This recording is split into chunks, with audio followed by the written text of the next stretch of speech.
Dec, thanks for coming on, mate. I know that you were busy travelling back from France last night, so I really appreciate the commitment. We've not had anybody on the podcast yet that's literally just competed, so I normally start with what you're up to, what's life like at the minute, but just tell me about the last week. Yeah, so I just got back from France this morning, about sort of 1:30 this morning. So I was out there all week competing in a World Tour event. So I managed to get to the final there, which was good. Lost out in the final, but good to put 5 matches together. It's my second month back competing after the Achilles injury, so I feel good. I'm just happy to be travelling again and competing and back in the mix. I definitely missed it, so yeah, I'm good. I'm in a good place. Yeah. How long was it that you were sitting out on the sidelines and having to watch other people compete? Yeah, so in the last couple of years, it's been a long chunk of time. This one was I ruptured my Achilles last November.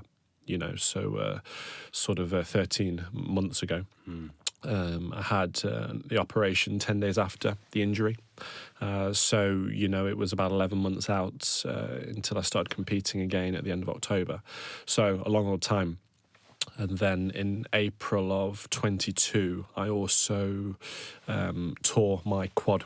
Right. Yeah, so I had a 3-inch tear in my quad, which went into the hip ligaments as well. So I had a few months out from that in 2022, just managed to get back for the Commonwealths last year, and was then competing for a couple of months and everything was going great.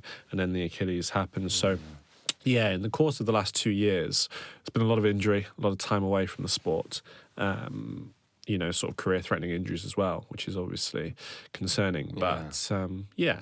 But, I'm back and I'm ready to go again. And are they typical squash injuries, Dec? Like a torn quad, an Achilles injury, a torn quad especially. I don't hear about that much in sports that I've done myself, or particularly not gymnastics. Are they quite typical in squash? Or? So the quad injury I sustained when I was actually lifting in the gym, Right, which was frustrating to injure myself in the gym, because that shouldn't really happen.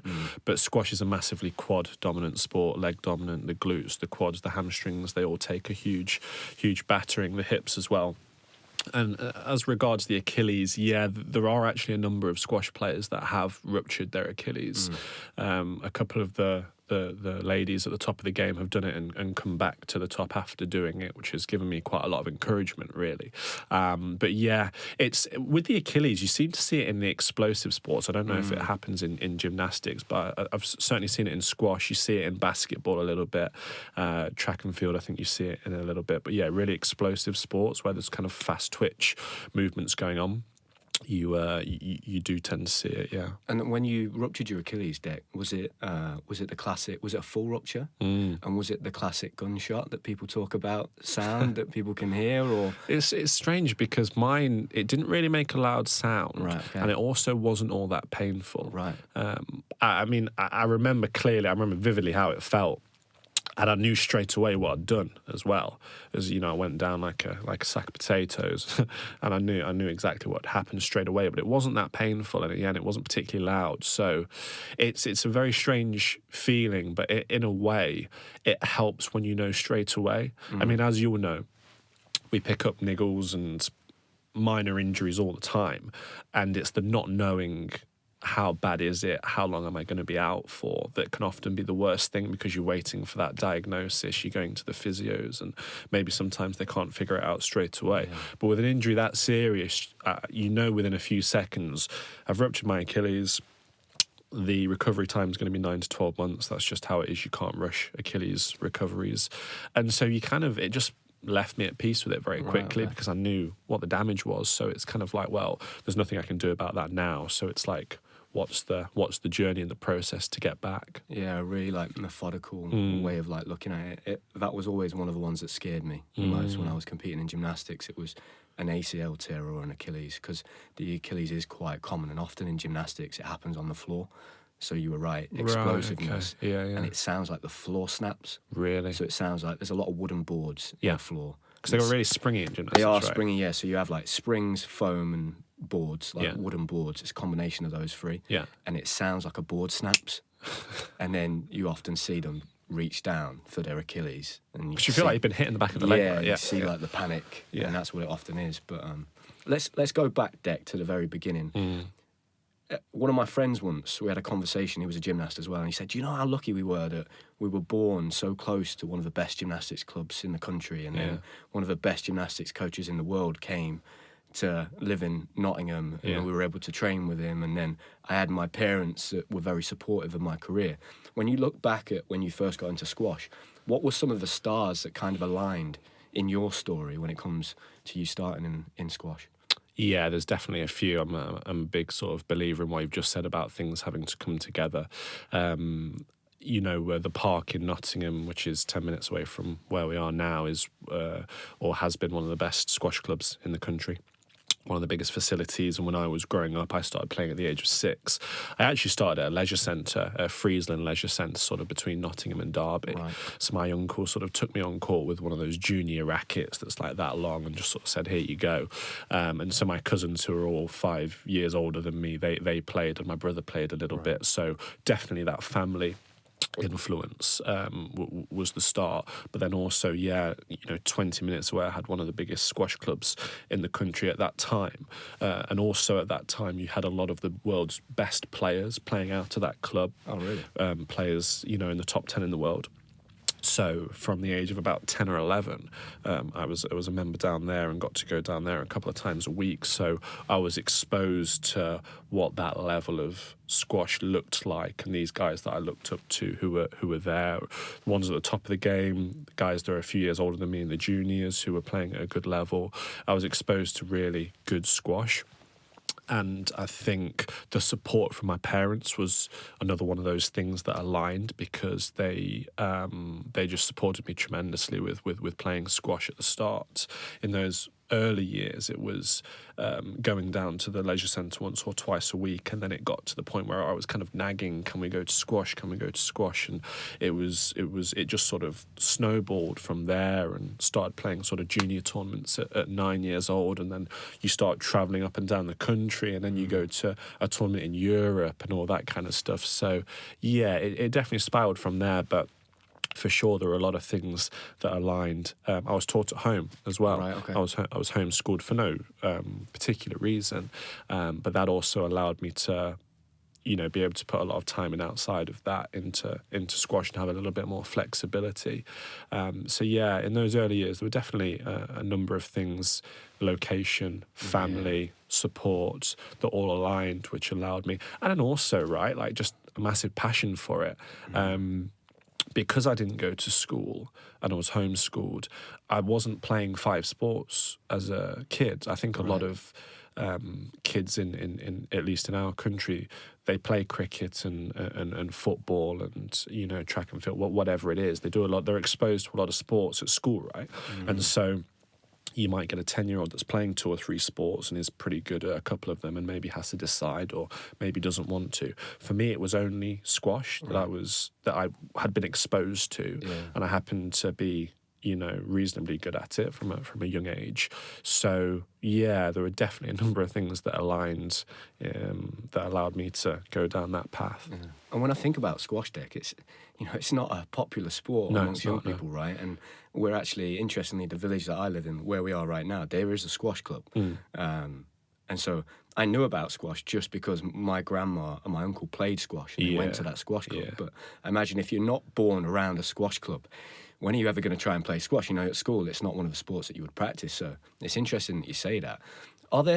Is there like a barrier to entry in squash that exists in terms of, so in my sport, in gymnastics, financially it's quite difficult. Yeah. Because it's quite expensive for parents to pay memberships. And if you've got 2 or 3 brothers and sisters that also want to do gymnastics, that can sometimes be tricky and difficult. And so you tend to get kids from a certain area that will go and do gymnastics. But for example, my gymnastics club, we used to outreach kids from inner city schools because they were always really, really talented. All right. But they struggled to be able to come and play do gymnastics because of the finances. That was a bit of a barrier. Is there any of that in squash? Or do you think it's just there's not a lot of squash players just because it's not really on TV as much? There's not as many squash clubs. Kids aren't trying it in school. Yeah, it's more that those latter points that you mentioned. There's no real barrier to entry because it's kind of a working man's game over here. And it is, like you said, very much, my dad plays squash or my uncle plays squash, or, at the local leisure centre, pint after in the pub, that type of vibe. So, yeah, no barriers to entry. It's not an expensive sport to take up at all. Coaching isn't particularly expensive compared to things like tennis or golf, for example. So, I just think it's not a sport, like you say, that young kids look at and think, I want to be a squash player. Because I think a lot of kids look up to personalities as well, right? They don't just want to be a footballer or a cricketer. They want to be like someone in that sport because they have these personalities to look up to. And I don't think the sport of squash does a great job of promoting the personalities and the players within the sport and making them people that kids want to then look up to and be like and emulate. So I think that's something that we can do a lot better as a sport. Yeah. Who were your big influences growing up, Dave? You obviously spoke about your parents there, and it sounds like being able to go to that club where there were some of the best squash players in the world probably gave you a massive advantage, right? Because you were seeing straight away, they train where I train, this is possible. So you saw that from an early age. Who were those big influences?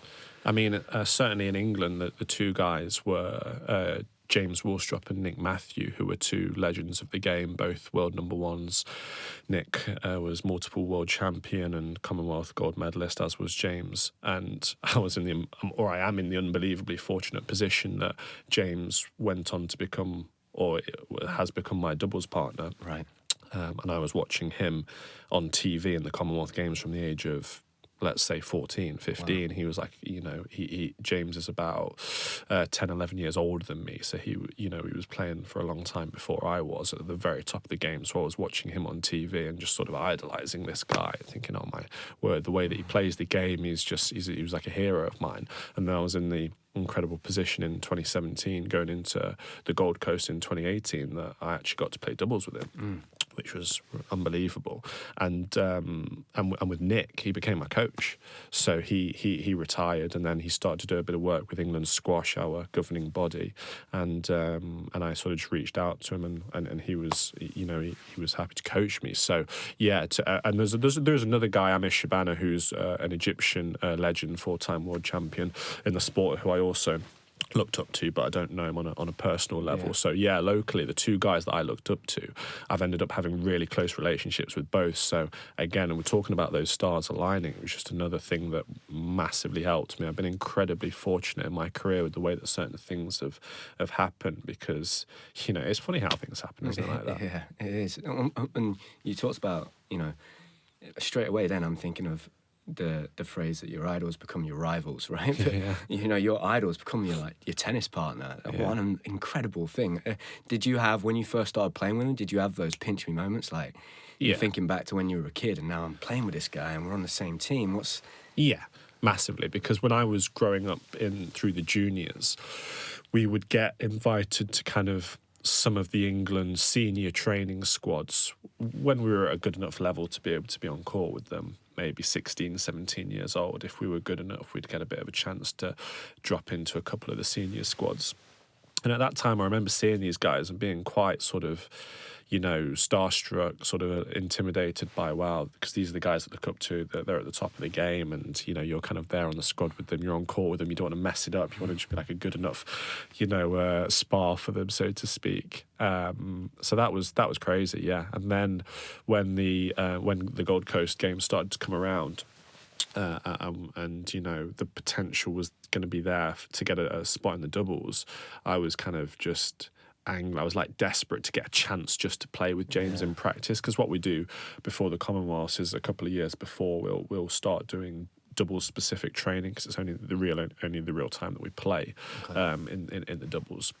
So we would do these practice sessions, and I remember just thinking, "Oh, just give me a chance with James, like to the coaches, pair me up, and I'll, just show that like I can make that partnership work." Because he was obviously, one of the best players on the squad, and I was like, obviously, I want to play with the best player, right? So, yeah, that was how that kind of unfolded. But yeah, it was definitely intimidating at the start, seeing those guys and then being like, "Oh, actually," and I did get to compete against them a couple of times as well. But I much prefer being on the same side of the court as me.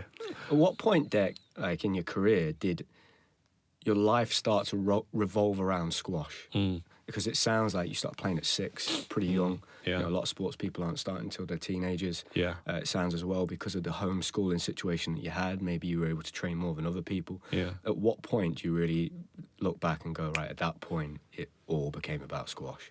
Do you know what? I actually think that happened a little bit later on for me. I sort of cite the time that I was at college.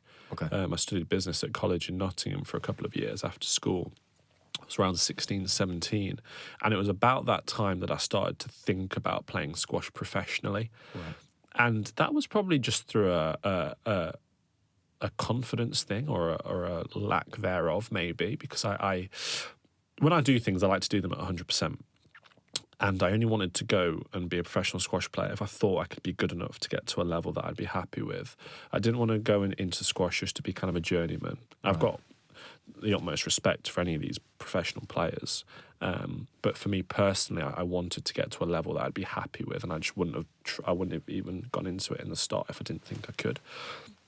And so at 16, 17, I was probably one of the best juniors in the country, ranking-wise. And it was probably about that time that I thought, okay, maybe I can make a good go of this.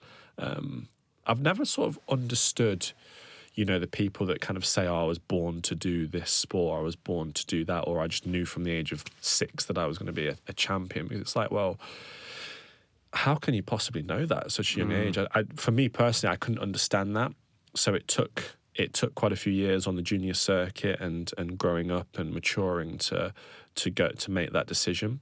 And then once I did it around about that age, then I was kind of okay, full focus, training professionally, putting the hard graft in. But yeah, I would say it was later than most people would. And was there, at that age when you were kind of starting to make that decision, was there an obvious career path at that point in squash to be a professional squash player? Yeah, there was. I mean, it's you don't get into squash for money. Let's put it that way.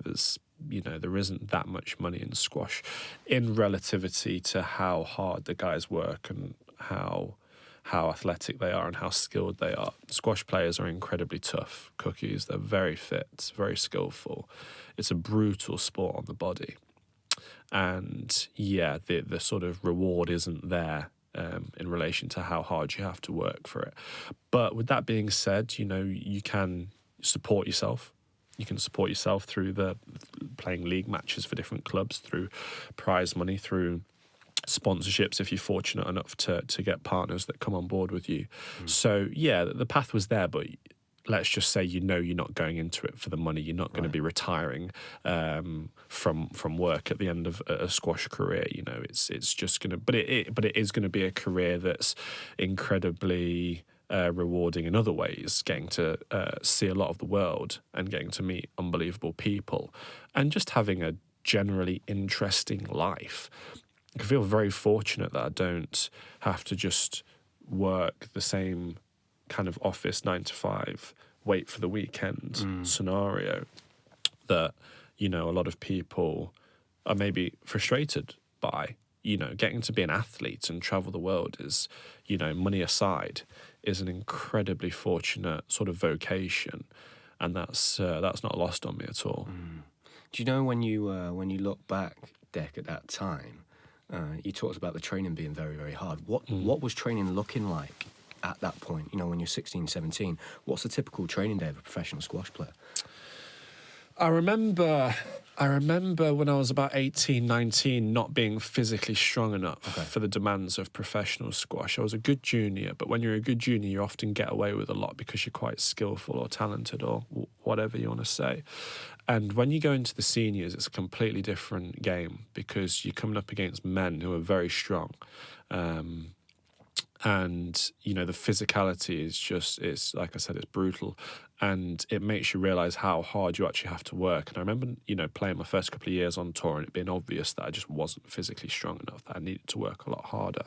Okay. And my coach at the time said to me, you need to put in 3 hard summers, 3 hard years of graft to get to a level to be physically strong enough to compete with the top guys in the world. I say 3 hard summers because our season is kind of September to May time, and that June, July, August time that we call our off season is actually the hardest time of the year, because it's where we do that off season training. You know, it's not a case of a month off and then come back for a couple of weeks of pre-season training. It's like 3 months of graft hard. So I sort of had a decision to make at that time when I was 18, 19 of, do you want to go through the pain that it's going to take? And that's where I had to sort of, you know, mould my personality a little bit and really toughen up, because I just wasn't going to get to the level unless I did those hard yards. And so from that point onwards, it was, you know, are you working with a good trainer? Are you planning your week in the correct way?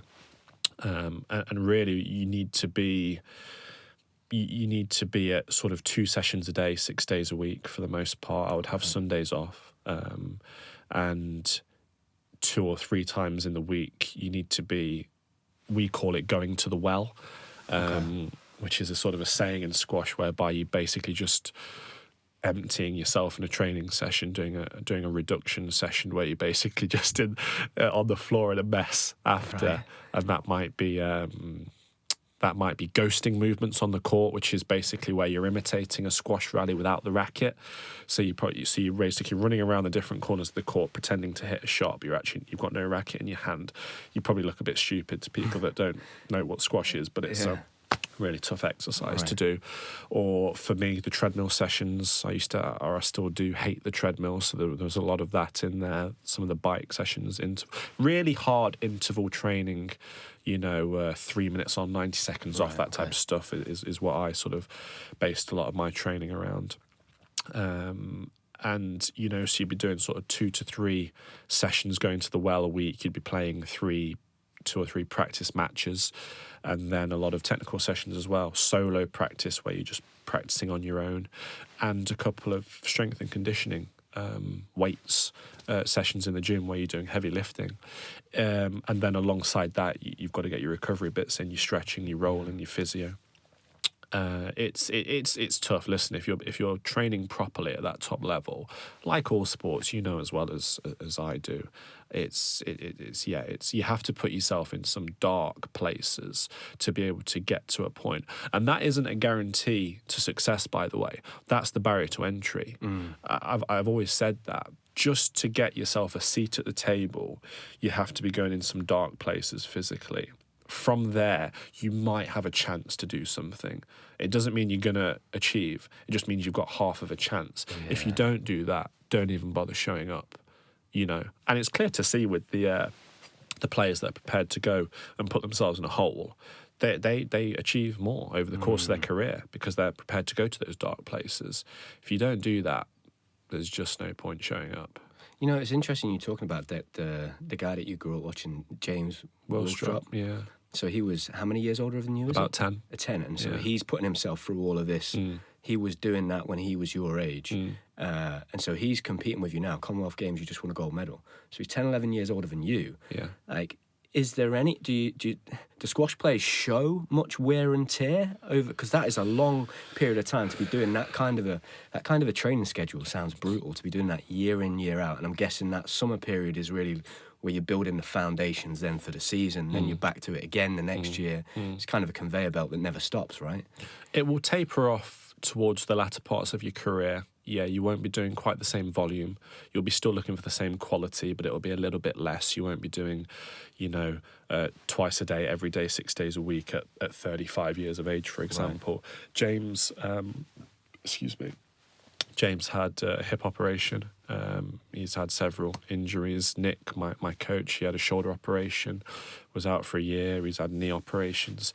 It's very rare that squash players that get to the higher levels don't have at least one serious injury in their career. And I'm talking a year out, 9 months out, and surgery. But yeah, after 10 years of doing that, when you get into your 30s, it becomes a lot more about quality than quantity, because as rugged as squash players are, you know, your body can only take so much, right? Are you aware of that now? Is that something you're very conscious of as you're entering in your 30s and you know that period's coming? Is that something you're already thinking about? Do you have those conversations with your coach? Are you like, right, look, we want to have a long career. You know, it's just been announced, right, that squash is going to be Olympic Games in 2028. Is that something you're very conscious of, trying to make your career last for as long as possible? Or are you still in a stage where, look, I'm coming back from an injury, I've still got to graft and I've got to work at this stage? Yeah, it's a blend of both. Okay. It's a blend of both. The last couple of years have made me realise my mortality a lot more. Right. Because I had 10 years from 18 to 28 where I was pretty much injury-free. My body was very good to me. And I've always trained well and professionally. I've looked after myself, don't get me wrong. But it made me appreciate that run of relative clean health. It made me appreciate that, and having those two serious injuries in the space of a year and a half definitely made me realise, okay, you know, you're doing a pretty tough sport here. Let's sort of be clever as well as working hard. Let's work smart as well as hard. And now that I'm getting back to being physically complete again, I am still trying to put that graft in, because it's so hard to get back. Yeah. To that level. It's so tough, but I am trying. And I you know, as much as I think you want to err on the side of wanting to do too much and wanting to work hard, as opposed to not wanting to work hard enough. I'm never going to create excuses for myself and say, oh, well, I'm 30 now, I've had surgery, I can take it easy, I can, you know, just, you know, I can let my body have a bit of a break. I'm not interested in that. I'm interested in getting every last drop that I can out of myself. So I like to err on the side of that, but you've just got to be honest with yourself, Sam, right? Yeah. Like, you know, if you're training hard enough, or if you're putting the sessions in, or if you're letting that little excuse come in and say, maybe I should just go a little bit easier this week because I don't want to get injured. Yeah. You've got to be honest with yourself. Honesty. That's what it comes down to. You know how hard you can push yourself. Once you've had a few years on tour and 10 years of training, even from a junior, you get to know your body pretty well. You've worked with professionals your whole life, physios, doctors, strength and conditioning coaches. You've learned so much about your body, and you know what it feels like to push hard or to not push hard enough. So as long as you're honest with yourself, then I think you're going to be okay.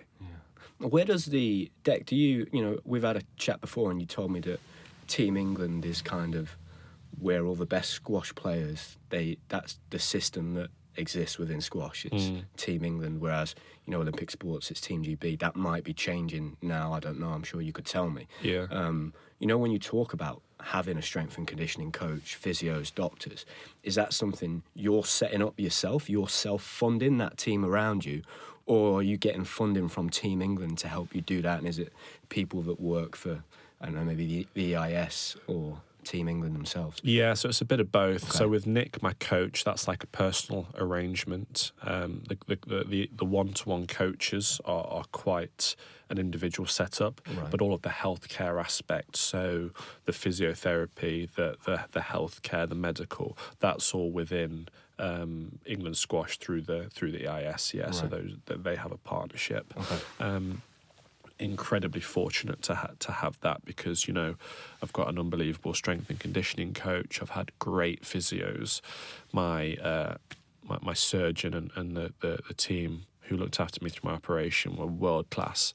Very, very fortunate to have that through our sort of medical insurance, if you like, because that would have been an unbelievable thing to have to fund privately, because just the level of treatment that I had was amazing. So yeah, so it's a mixture of both.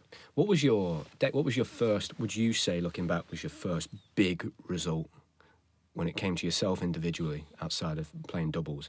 What was the first big kind of breakthrough where, at 16, 17, you're thinking, right, I want to go and do this? What was the first kind of real evidence where you went, okay, right, I'm competing with some of the best in the world now?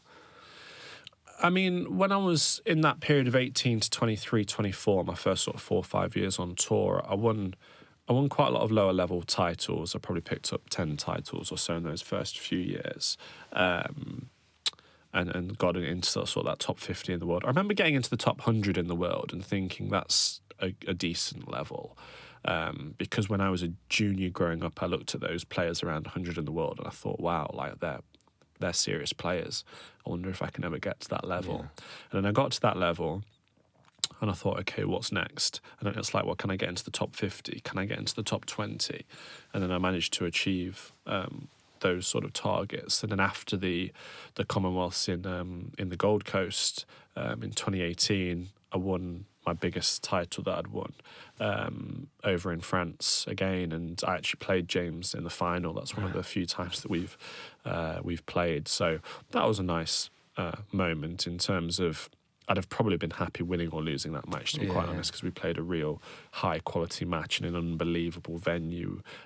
We were playing in an opera house. Wow.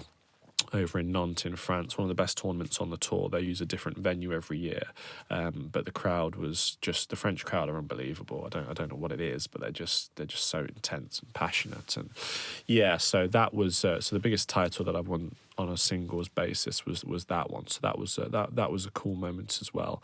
And then I suppose getting into the top 20 in the world was a good achievement as well. So yeah, there's been a few achievements along the way. I don't look at 10 different moments and say, oh yeah, that was awesome and that was great. I'm not interested in sort of, shouting from the rooftop about everything that's happened. But there's a couple of, moments. And a lot of them have been in a team environment. I mean, we, as an England team, we got to the final of the World Team Championships in 2019. We lost to Egypt in the final, who are the strongest squash playing nation in the world by a way at the moment. And we had a really good week as a team together there. And obviously the Commonwealth medals with James. It's funny. I sometimes wonder if I'd have been better suited to playing a team sport through my personality, because I love the camaraderie and doing things alongside other people. So I've always enjoyed that a little bit more. Squash is a very solitary sport, man. You're locked in a box for an hour and a half against another guy. You're in close quarters. It's close quarters combat without the impact, and it's lonely out there. It's real solitary existence, and you go away on tour like France this week, for example. You travel on your own most of the time because squash players can't afford to take an entourage with them. Like tennis, you can't really afford to take your coach and your physical trainer and your psychologist with you on tour because of the costs. So the majority of the time you're traveling on your own, and I had an apartment this week in France on my own, and I was at the tournament playing matches on my own, no one in my corner or anything like that. And that's not to get a violin out or anything, by the way. It's just to say it's a really nomadic lifestyle. Like, you'll travel halfway across the world on your own, stay on your own the whole week, play your tournament and come home. So there's a lot of mental properties that are required. You haven't got the support of your friend or your team with you all the time. So that just presents itself a bit of a different challenge to get used to. But it's good. I mean, I can't see anything bad that comes out of, having to go through those adversities on your own, sort of thing. I think it molds you and it forges you through fire. So, how important then, Dec, when you're doing that? Because that is tough. I've done that before. When you're hotel rooms by yourself, you go out, you train great, but then you're by yourself. There's no one else there. Going away without your coaches. How important is that relationship with the voice you have inside your head? How important is that? Absolutely vital. And have you found that difficult at times throughout your career? Has there been times where that's been tough? And because that lifestyle, it's quite a lonely lifestyle, isn't it? When you're doing an individual sport, I know at times you're playing doubles a lot of the time, but when it's just you and your own thoughts, and you're putting a lot on the line, and you've done all this training for. Sometimes it can feel like, well, I'm making a big sacrifice here. This has got to work. You almost get to a point where you feel like, I have to make this work to justify the sacrifice. Do you know what I mean? So how important is that relationship? The self-doubt's always there. The self-doubt's always creeping out. I've never really struggled with spending time on my own. I was a really insular kid. Okay. I was quite shy and reserved and kept myself to myself as a child. And I've always enjoyed my own company. So that side of it's not been too bad. I don't mind being on my own. I love being with people. I'm a very sociable person. I love being around people. But I'm also happy in my own company. So I think that's helped me because I don't struggle if I'm not with people. But yeah, obviously being left to your own thoughts is another thing entirely. And you just have to learn how to control the mind, right? And I mean, I know that's a vague thing to say, but those negative thoughts I think are always going to be there. But it's just about how you handle them. Right. I try and embrace and lean into whatever comes my way inside the mind. I think if you try and shut thoughts out, that can be dangerous in itself. And I believe that we're in a position where we're fortunate to have to deal with these different thoughts and emotions. How unlikely is it that I have become a professional squash player, that you've become a professional gymnast, that we've been able to have these lives? How unlikely is that? I mean, it's ridiculous when you think about it. You spoke at the start about the stars that have to align. And, you know, you can't overstate how true that is. How many things have to happen for you to even just be a professional, let alone do it internationally, have the successes that you've had, the successes that I've had. That in itself it's mind-blowing. And I think you have to take gratitude out of it. And just, when those negative thoughts are there and you're sort of questioning yourself, you just have to remind yourself of how fortunate you are to be in that position in the first place.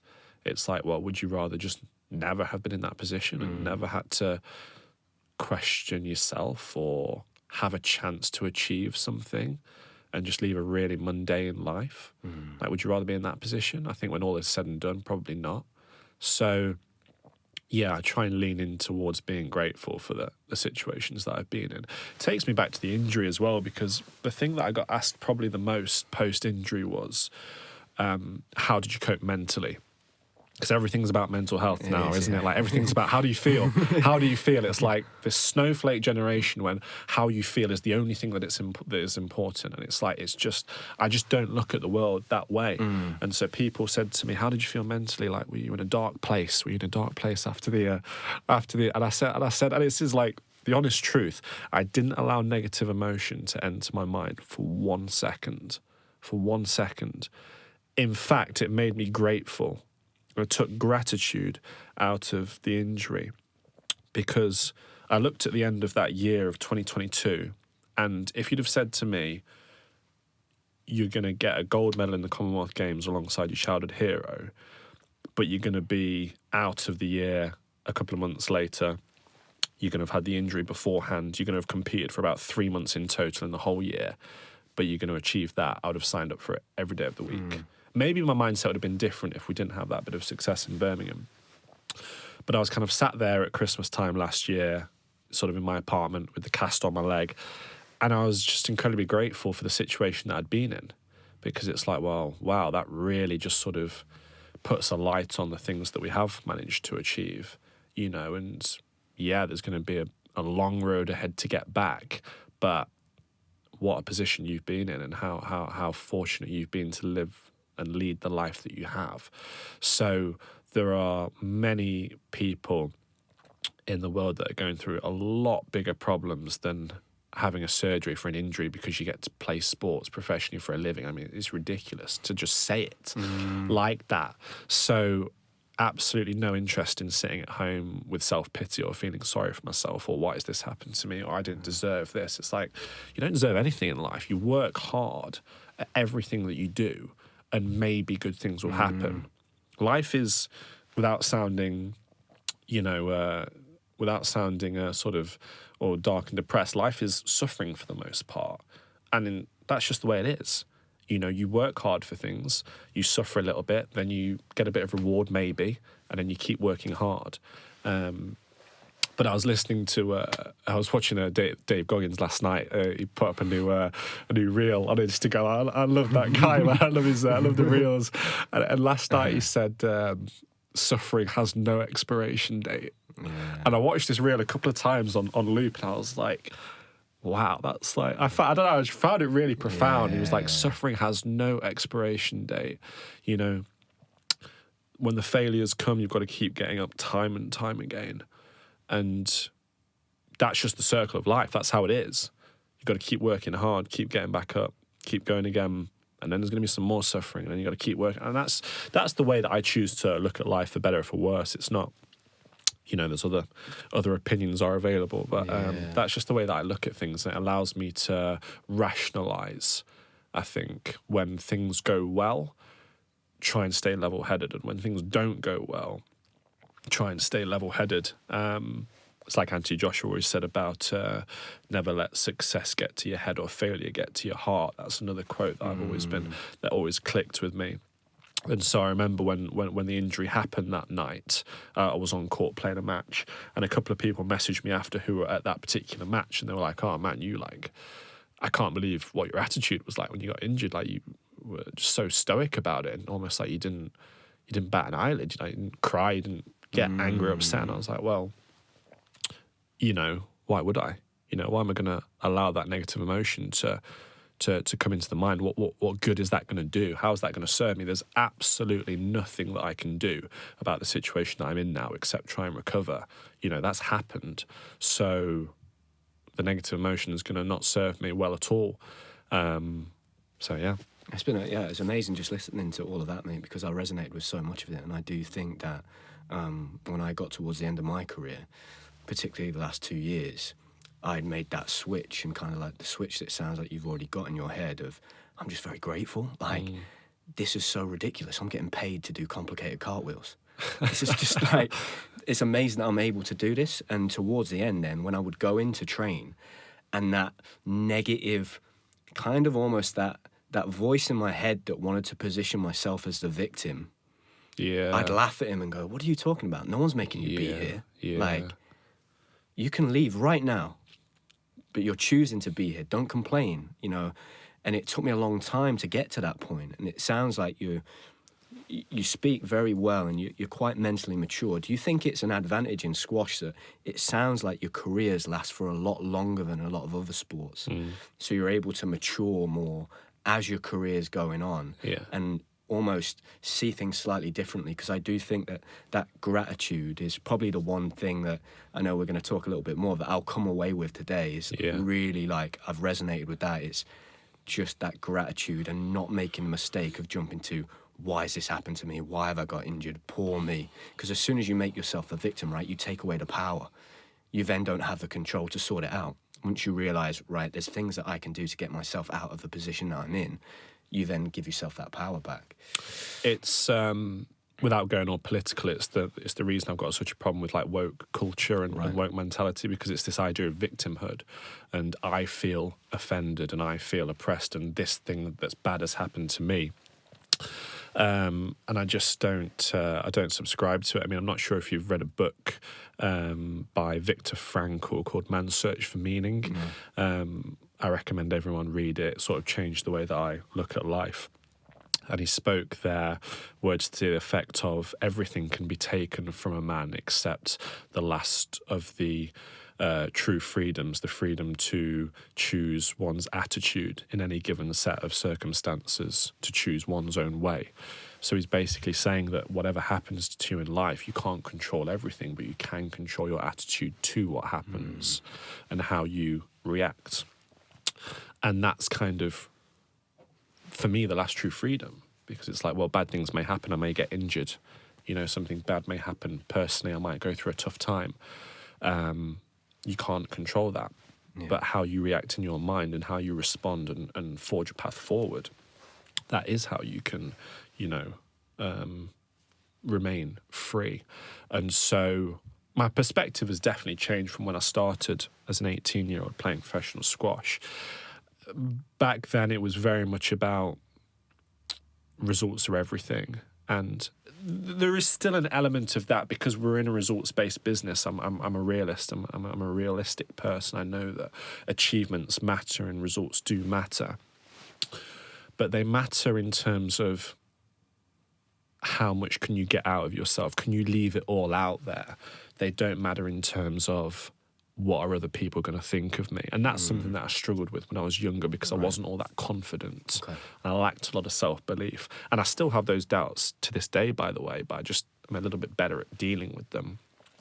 And so everything was centered around results, ranking, get to this, get to that, because then people will accept me and all the rest of it. And, it's like, for me, your perspective on things will either be your prison or your passport. You can either allow them to hold you back or to push forward and forge forward. And so the older that I got, the more that I realised it was about just doing the best that I could at whatever it is that I'm doing, leaving it all on the table, creating memories, having things to look back at, making the people and the team around me proud.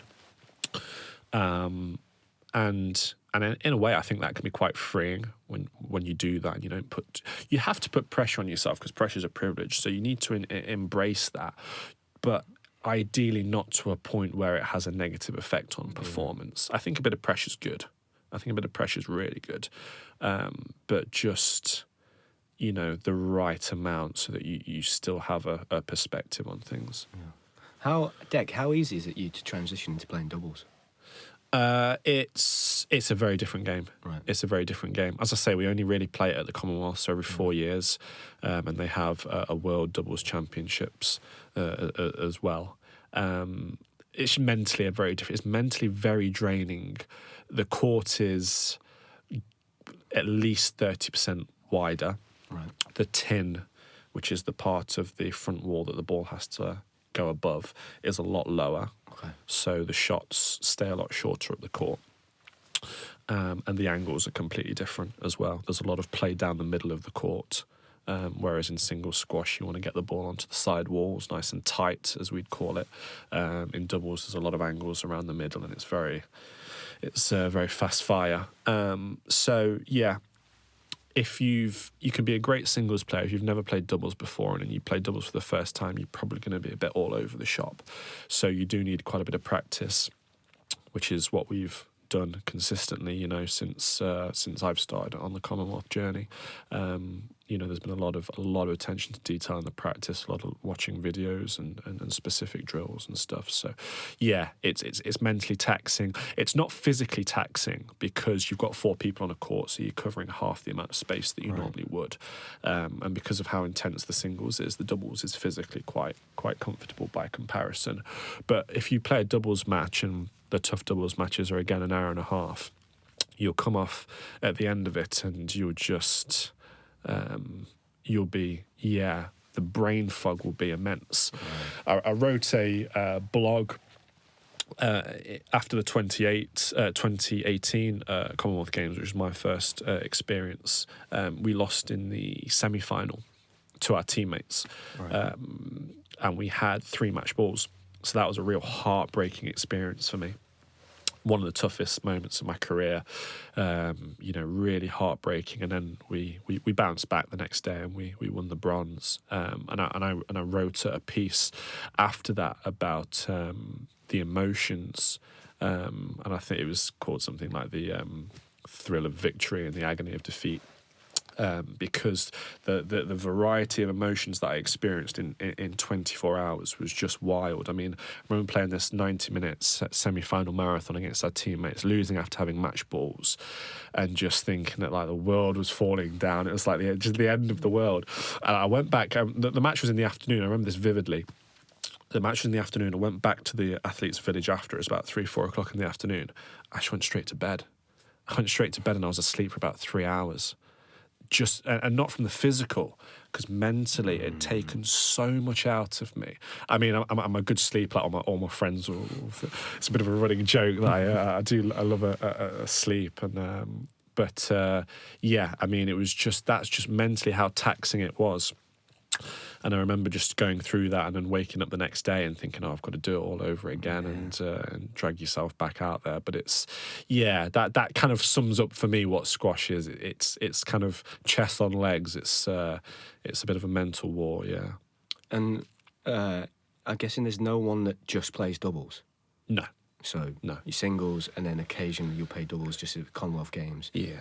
Yeah. Yeah. when you look back at that year last year, because you won a world gold medal as well, Yeah. in your sport, in squash, so in my sport of gymnastics, World Championships and Commonwealths the Commonwealths is on TV and it's a big deal and it's on BBC. There are not many teams that compete in it, and the World Championships is considered to be a lot greater achievement. What's that like in squash? It's the other way around. Other way around. Other way around, yes. The World Championships is kind of like a feeder event to set the seedings for the Commonwealths.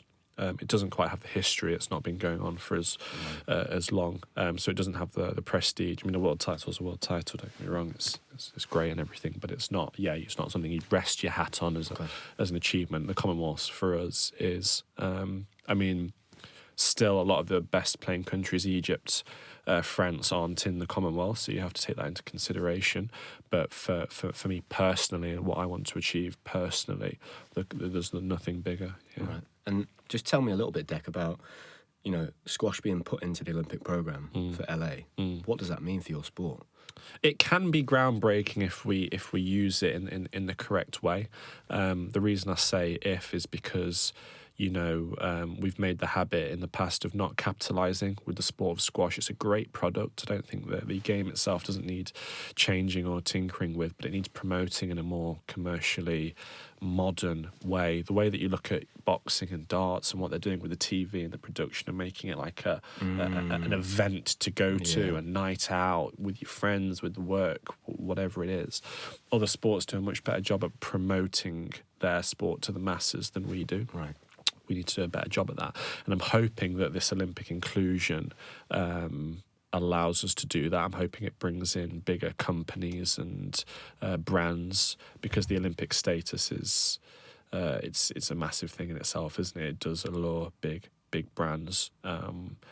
Let's see. The sport is great. People that go and watch squash, I think, are often left thinking, I really enjoyed that, and I'm quite impressed by what these guys are doing. We need to get that out there. We need to promote it in a better way.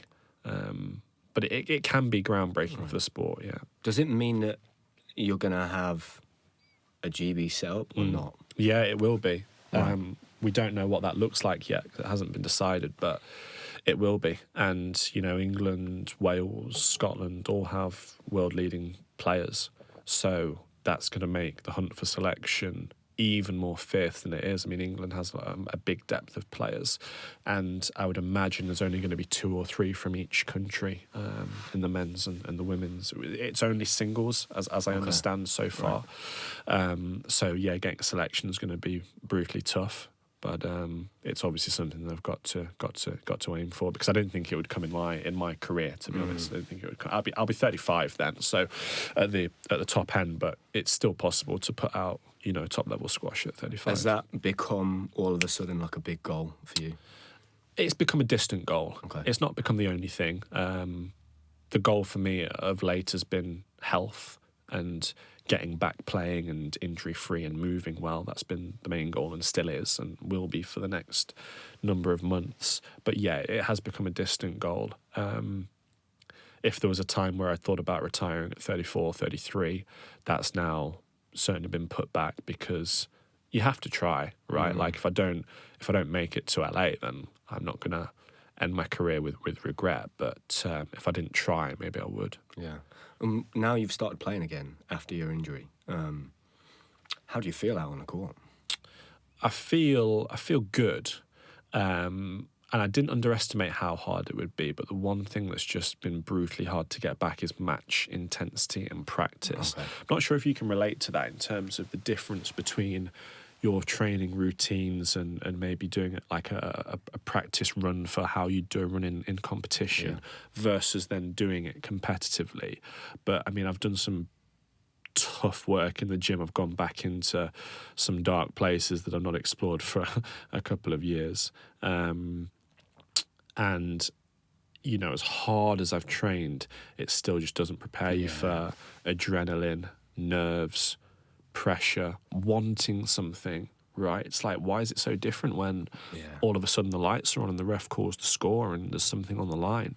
But I suppose that is the reason why it means something if you win.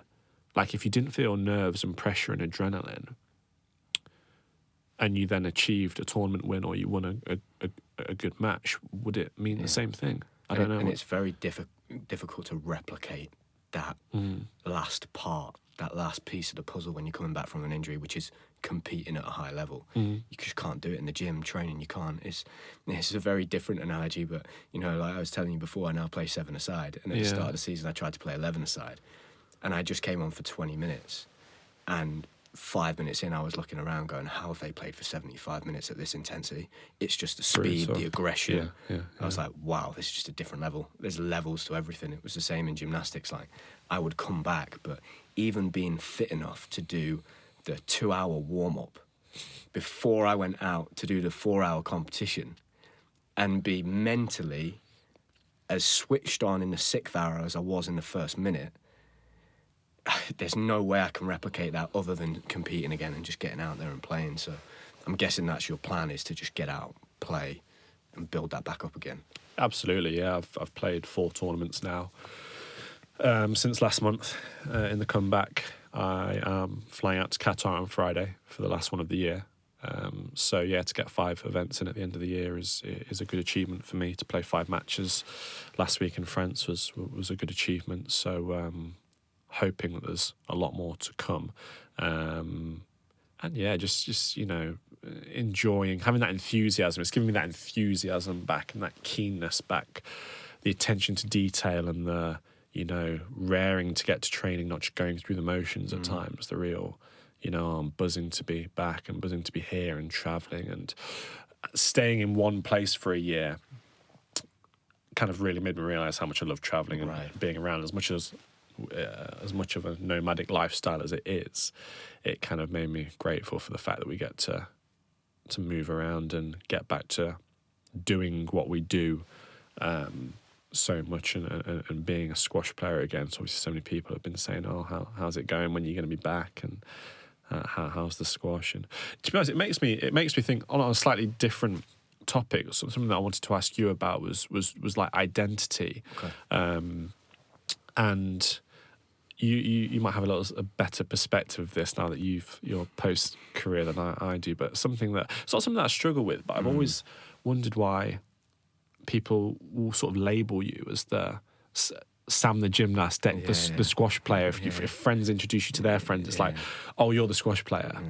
And I sort of wonder how you deal with that identity side of things, and if you have interests outside of your sport, which I'm sure you do, I do, cars, fashion, whatever it is, books, and you're doing other things, and then people are like, no, but you're the squash player, why are you doing that? Is that something that you ever think about? It's interesting, mate, because I did struggle with that, particularly when I was competing, particularly when I was younger, because my granddad, for instance, Sam the gymnast, it's me though, it's me as well, Grandpa, because I just took that as pressure straight away. It's like he's telling all his friends that I'm this great gymnast, and I'm going to do this, and I found that very hard. But at the end of my career, I got to a point where I was able to detach myself from that identity and realise that gymnastics was just the way I chose to express who I was. But I could have picked anything else. I could have decided to be a plumber or a bricklayer or play golf, but I'm still me. And I'm expressing myself through that thing, and I just love to do it. And that detachment was really healthy for me. But that was a long process, and I had to go to some dark places to get to that point, to be able to do that and almost not care about how other people saw me, and fundamentally just be bothered about how I saw myself. I think it was, you spoke about that a little bit in the podcast. I was very deeply insecure when I was probably the most insecure teenager I've ever met. People wouldn't have known that on the outside, but on the inside I was, and that was very difficult growing up. I was constantly trying to please everybody else and just try and fit in and not stand out, and polar opposite to that. Kind of now, I don't really care what people think of me much, as long as my family and my friends think I'm a good person. That's it. But I don't care what my missus thinks about my haircut, or do you know what I mean? She'll give me grief if I have a buzz cut, but I also don't care. As long as you think I'm a good person. But as I was growing up, that was just completely intertwined with whether or not I was a good athlete or not. But the mistake I made was from the age of about 11, I decided that I'm going to be the Olympic champion and I'm going to measure my success in life off whether I do that or not. So I was always going to fail. Yeah. And I've spoken about it before, but I had a real moment where I was sat having therapy, where I kind of I was just looking out of the window and I just said, I've done this all wrong. I've got it all wrong. I've got this completely wrong. And I need to really just switch the whole way I approach life after this. And I was able to do that. And actually, I often say that's probably the bravest thing I've ever done, because the easiest thing for me to do was to just carry on doing what I was doing, because that was safe. Yeah. But actually going, do you know what? Even if this means I'm not going to go and achieve this thing that I've set out to do and, I've dreamt of when I was a kid, I don't think I'm willing to take that risk. It's a bit like what you said, like, you have to pick something where you can justify the sacrifice and completely have an expectation that it might not happen. Does that make sense? Like, it does, yeah. It's like what you were talking about. You said, like, you can do all of the work. Yeah. You can work as hard as you possibly can, but you need to know it still might not work out. Yeah. I was doing all of the work, but I had this faith that it's going to work out. It has to work out, do you know what I mean? And it became something that my dream to win an Olympic gold medal, it wasn't a positive thing. It was a very negative thing. It was, I need to do this just to justify all the pain and suffering, which is not a great place to be coming from, do you know what I mean? It's not a positive springboard to be starting your day with, or just even a way to approach life. So, yeah, I did struggle with that, but I've managed to detach myself from that a little bit more. And I now just spend my time doing things that I really enjoy doing, that I enjoy doing. And it doesn't need to be something that others think is great or that needs to make me loads of money or any of that kind of stuff. Do you know what I mean? But I do say to people, like, I feel very lucky because I feel like I have the gratitude that you talk about. My gratitude came from a place where I reached my rock bottom, and my rock bottom was I was very unwell and I was pretty suicidal. So after that point, my gratitude in life comes from a couple of times a week. I would genuinely stop and say to myself, I'm so happy I'm here, man. I can't lose. I've won. Like, because I could easily not be here anymore. Yeah. And like, I love life so much. So there's not really much to complain about. It's been interesting. This has probably been the most full year of life I've ever had. So much has happened this year. Like, I'm probably going to do a podcast episode on it, but, I've had my granddad, who was my best friend, passed away. I've started my own business. I got engaged. I'm having a baby. There's a lot going on with my family, a lot of stress financially, all of this stuff in just 1 year. But through all of it, I've managed to remain quite stable. I'm like a stable person. It's interesting. I listened to Jordan Peterson once talk about, if you're really struggling in life and you feel there's not much that you can do that's worthwhile, one thing you can aim for is to be somebody at a funeral that people can depend on. Just a very simple thing. So you could be someone at a funeral that people can lean on if they're struggling. And I was like, God, what a great thing that is to do. And I tried to do that at the start of the year with my granddad, to be the person. Doesn't mean that you don't show emotion, but I was like, God, if I can be somebody that, like, all the people around me that are really struggling with this can lean on, that's a great thing to do. Just a simple thing. And so now, for me, mate, it's just all about the very simple things in life, what's important to me. And yeah, it's a long way of answering your question, but it's interesting. Not a lot of people ask me questions back, but it is something I massively struggled with, that identity crisis. But it seems to me like you have a high level of self-awareness and you're already figuring those things out while you're still playing. And I would say that the best thing I ever did was kind of deal with my demons before I finished my sport, because I'm now at peace. Yeah. And I can look back at it and I don't forget the bad things, but I can see all the good. The bad disappears, and that's an amazing thing that, I'm so grateful I'm able to do, because a lot of my friends, a lot of teammates, a lot of other sportsmen that I speak to, you can see that regret in their eyes when they talk to you, Yeah, I kind of wonder how hard it is for some athletes when they stop and they talk about kind of getting the into bad places mentally when they stop and they've had all the highs. I mean, I can't imagine what it must be like for these footballers and basketball players that go out in front of 50,000 people every week. I mean, the highs they're ridiculous. I mean, as an athlete of any level, your life is like that, right? As opposed to if you maybe just had a 9 to 5 and you had quite a linear job, your life probably looks like a horizontal line in terms of emotion, and then you might get some personal stuff that brings little peaks and troughs. You might have your holiday that gives you a nice little. As a as an athlete, it's literally that, which is a crazy way to go about life, because I remember a tennis player once saying that you have to get used to losing every single week, because unless you're winning every tournament you play, you are losing every week at some point. You could be getting semi-finals, quarterfinals, finals. Unless you win every single week, which pretty much no one ever does, you're having to deal with losing every week. So you're getting these tremendous highs of going to these places and meeting these people, winning these matches, maybe winning a tournament, and then you've got this massive lows of losing and this sucks, like I hate this. And so the emotional roller coaster is tremendous, and you, as an athlete, you just have to get used to dealing with that. And I kind of wonder that when a lot of athletes get towards the end of their career, and then all of a sudden it's kind of that, and almost that can be unstable in itself. Yeah. Because the emotions aren't going up and down anymore. They're just very. So what can you get excited about? Yeah. There's nothing to get disappointed about, but there's nothing to get excited about. And but so I think then that comes to, you know, you've talked a lot about, and I said already, I'm going to take that gratitude away. It just comes from just appreciating the small things. Yeah. Just the small things, man. Like a great cup of coffee.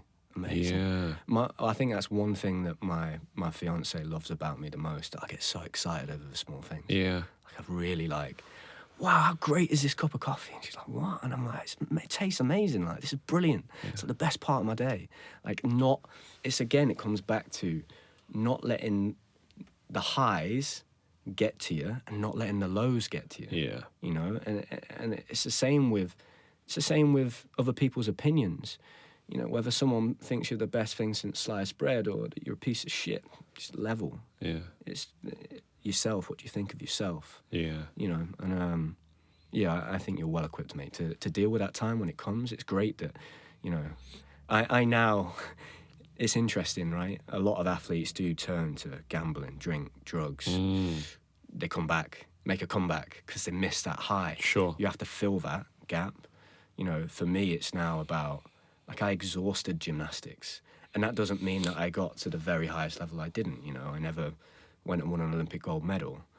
But I did it for so long. Now that was a part of my life that I've left behind there. And it was a great part of my life. Amazing. It's, you know, it's a big part of who I am. But I'm now on to the next thing. And I see the next adventure, having kids and, you know, building a new career. That's more exciting to me than that, you know. It's just a different part of my life, and I still have to get that competitive edge out, whether it's playing seven-a-side football or going to the gym and lifting weights. For me, exercise will always be a massive part of my life, but I think sport, for you, will have equipped you with all of the important life skills you need to handle normal life. Sport is a metaphor for life, right? Like, there's not many places you can go anymore. I'm not sure if you quite get that in school. You know, yourself, you were homeschooled. I was homeschooled for a couple of years.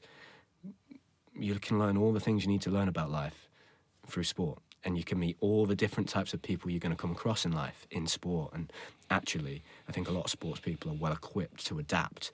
It's just that initial period is a real shock, but if you prepare for it before it happens, you're in a much better place. And one thing I did towards the end of my career was kind of watch the people that were a few years older than me that started to retire and just see the moves they were making. And I started to transition before I finished, and that made it a lot easier. Yeah, I couldn't agree more. And again, it's about perspective. My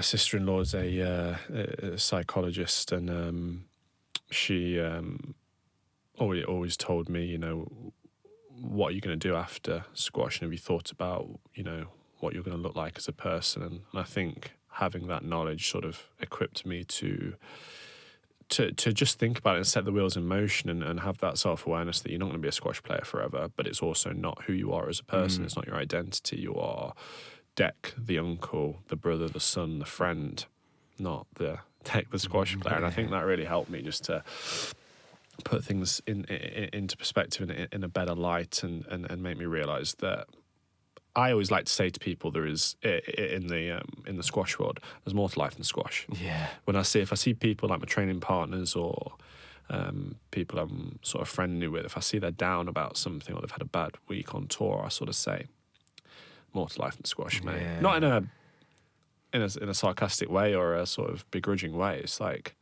you know, we're just so fortunate to achieve. Mate, I would do the same thing. Yeah. I'd say to people, you're just doing cartwheels, man. Yeah. It's not that important. Yeah. Like, I used to say to my coach when I was younger, I used to say, Sergey, imagine if, because I'd trained my whole life for this Olympic Games, right? And he'd done the same thing pretty much.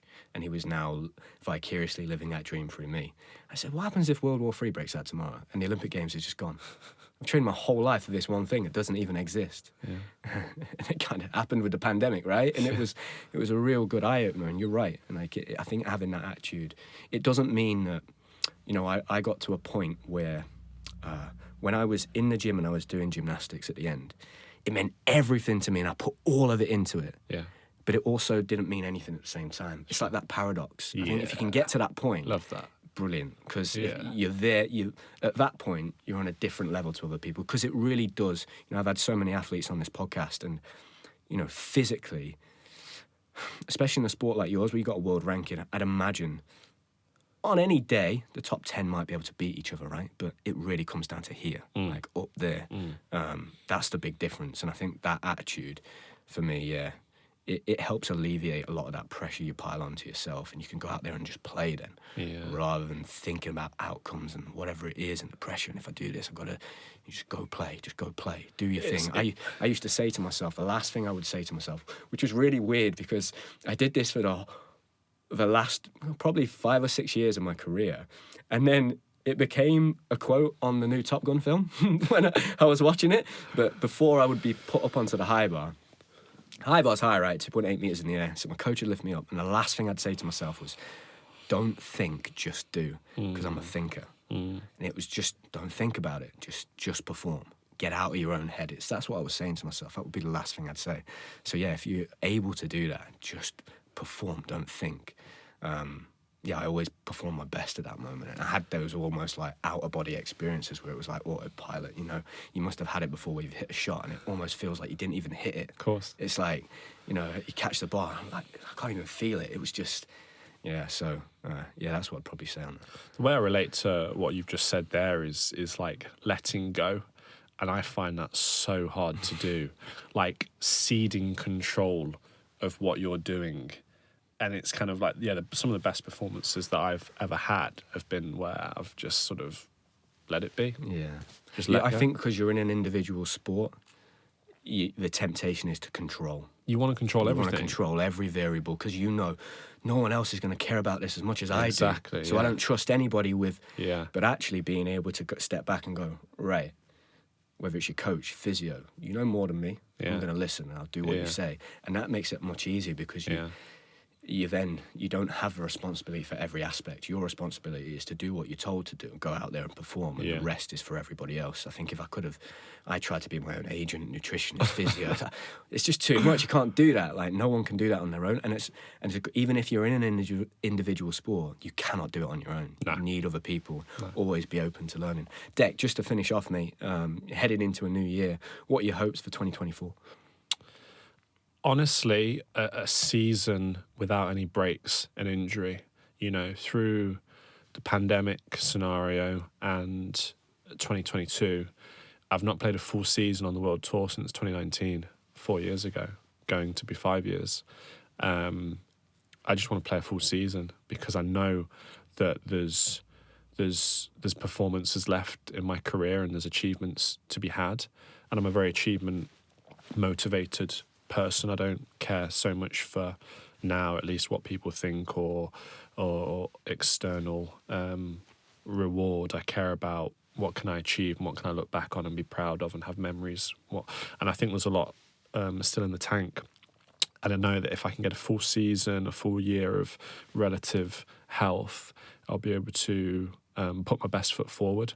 So really and truly, it's health and well-being and having my body in a good enough shape to compete for prolonged periods of time.